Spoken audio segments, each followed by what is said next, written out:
2018 եւ նույնիսկ 2018-ի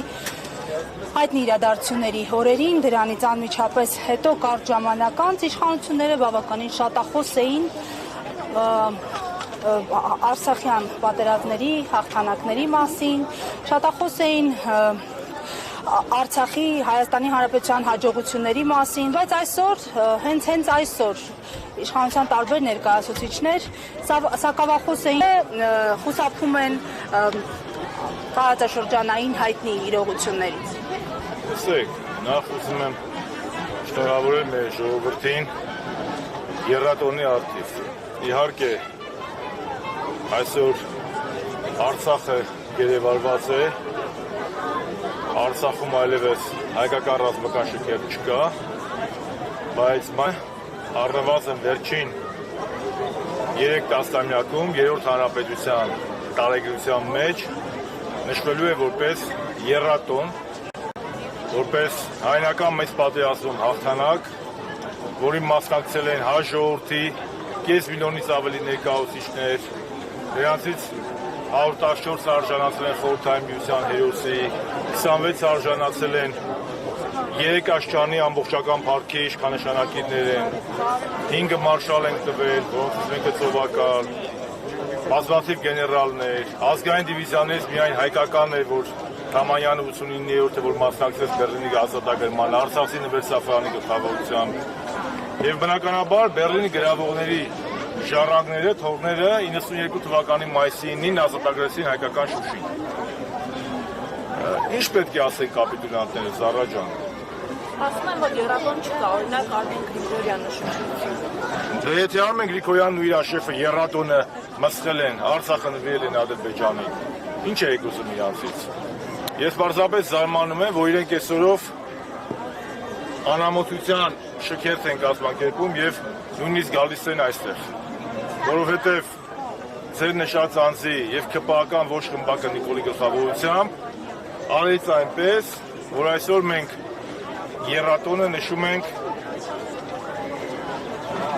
մրմուրը մեծ սրտում, որովհետև կրկնում եմ, եռատոնի գլխավոր խորհրդանիշներից մեկը Արցախի բանակի ստեղծումն էր եւ Շուշի ազատագրումը։ Իսկ Նիկոլ Փաշինյանը Պրագայում ճանաչել է Արցախն Ադրբեջանի կազմում, իսկ հիմա բոլորին մեղադրում է դրա մեջ, բայց պատմության մեջ ես ասել եմ, որ ինքը մնալու է որպես կապիտուլյանտ եւ Արցախ հանձնող։ Դրա մասին ոչ միայն մենք ենք ասում նրա անդիմախոսները, այլ նաև իր սիրելի եվրոպական պաշտոնյաներից մեկը Ժոզեփ Բորելը, որն ասել է, որ Նիկոլ Փաշինյանը առաջին հայ ղեկավարն է ով ուղղակիորեն ճանաչել է Արցախ-Ադրբեջանի կազմում։ Պարոն Շարվազան, ամեն դեպքում Փաշինյանը դեռ իշխանության է եւ այլ ընտրանքը որն է սպահին եւ արդյոք այն օրակարգերը, որ հիմա առաջ են բերվել, մի մասնավորի իմպիչմենտի օրակարգը հնարավոր կդարձնի ձեր կողմից բարձրացված խնդրի լուծումը։ Զառա ջան, եթե մի բան ծամահության մեջ գրված է, տեսականորեն կա, ուրեմն կա շատ որ գործնականում էլ իրականանա։ Մեկ տարի առաջ այսօրը մեզնից շատերը չէին պատկերացնում, որ հանրապետության հրապարակը կլցվի։ Ես կարող եմ ֆիքսել, որ մեկ տարի հետո հայրենասեր, ազգային արժեքներով ապրող մարդիկ ավելի են բազմացել ու շատացել կամ դարձի եկել կամ գիտակցությանը ավելի է հստակեցվել։ Պետք է չհանձնվենք, ամենակարևորը հավատարիմ մնանք եռատոնի գաղափարին եւ բոլոր ազգային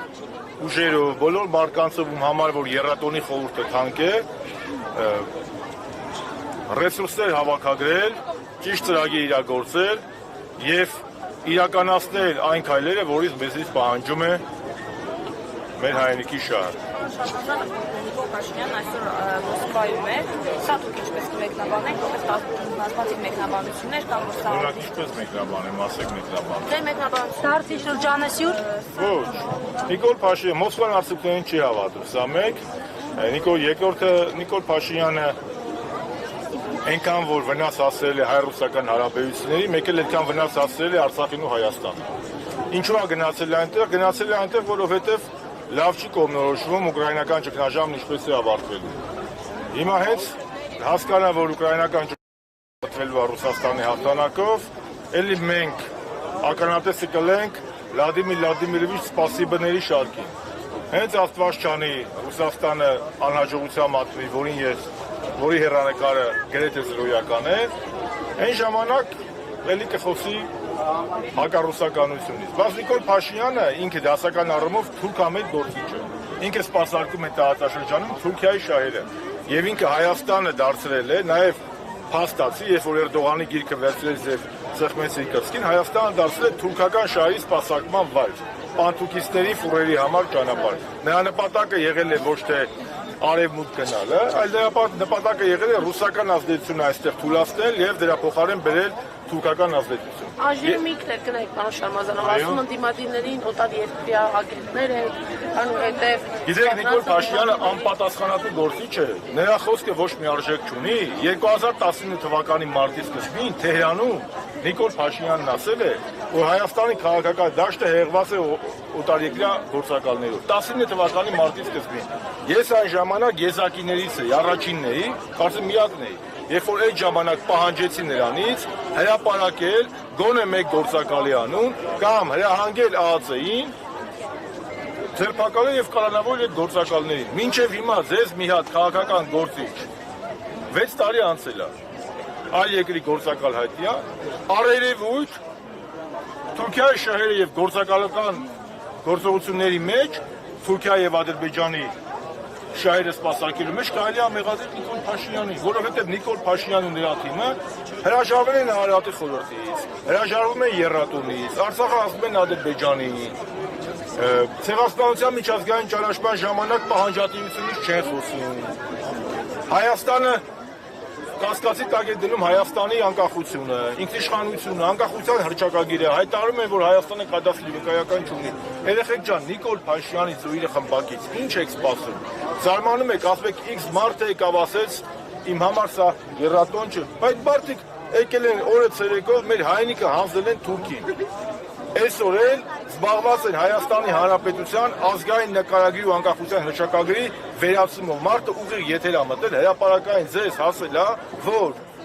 նոր սահմանության մեջ ինքը չի ներառելու անկախության հռչակագիրը։ Ու դրանից հետո զարմանում եք։ Մի զարմացեք։ Հա ժողովուրդը պետք է ոտքի կանգնի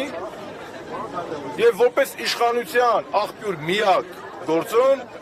ճանապարհի Նիկոլ Փաշինյանին իրենց տուն։ Պարոն Շարմազան, ձեր ելույթը Մոսկվայում վերջերս շատ բուրըն քննարկվեց։ Հիմա օրինակ դուք սպասում եք, որ Նիկոլ Փաշինյանը կարող է ձեր ելույթի նման ելույթ ունենալ Մոսկվայում կամ այդպես խոսել, թե էլի